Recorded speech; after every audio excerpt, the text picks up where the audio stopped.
According to the latest census, Muslim population in Australia has soared to more than 600,000 people, making Islam the most popular and fast-growing non-Christian religion in the country. But while extreme Islamization poses a threat to Australian society, there are Muslims who have made decisions to leave their religion and embrace Christianity. We hear of many stories all around the world of Muslims converting to Christianity through dreams and visions.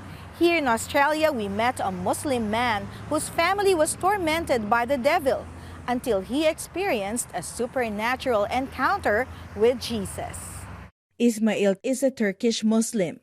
He migrated to Australia when he was 19. Although he practiced Islam, he considered himself a moderate Muslim because he always had questions about God and Islam.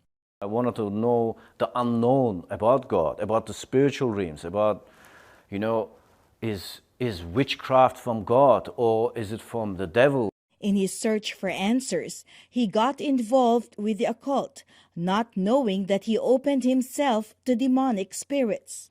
He met a Turkish Muslim who called spirits using the Ouija board and a coffee cup.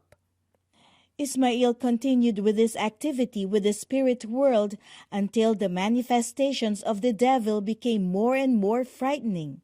We are making coffee. I'm making my own coffee, he's making his own coffee.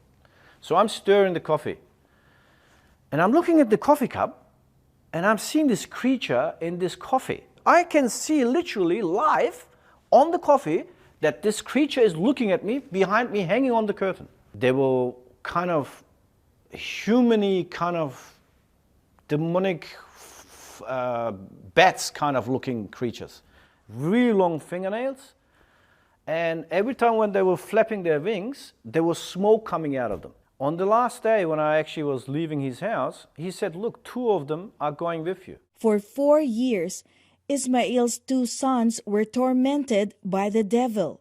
They started making sketches, scary, really scary faces with red eyes. They kept saying, they came to our bed and they started, shaking. My kid, he was in the bed and he was literally like with his fist, he was throwing fists. He was sitting in his bed and screaming. 10, 15, 20 minutes, I can't remember. We were not able to wake him up. We still couldn't wake him up. So I laid him down flat and I said, what's happening? He's still there. He still didn't wake up. I freaked out. Out of his frustration, he sought the help of his Iranian Christian friend who brought him to a Bible study. Here, he surrendered his life to Jesus. And then I'm seeing this figure. He's holding his hands up like this towards me.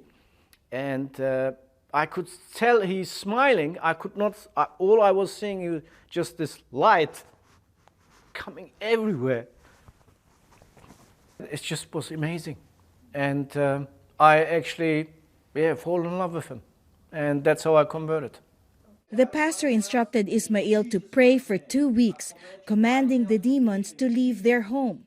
Every night I was praying. I was saying, in the name of Jesus Christ, you have no authority here. Your demons leave. In Jesus' name. His children stopped having nightmares. Since then, Ismail hungered for the Word and began reading the Bible.